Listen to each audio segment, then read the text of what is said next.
Hello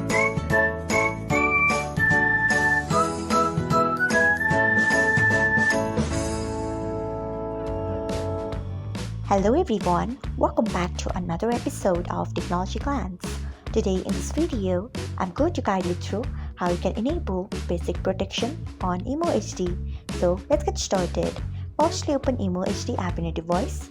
Then tap on your profile icon. Next tap on security and privacy.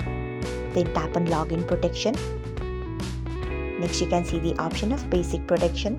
Turn on it by tapping on it. Next tap on OK. So this is how you can enable basic protection on Imo HD. Thanks for watching. If you found this guide helpful, we would love it if you hit the thumbs up button below. We upload great new tech tutorials like this one every day. So do not forget to subscribe to our channel and hit the bell icon so that you'll never miss another update.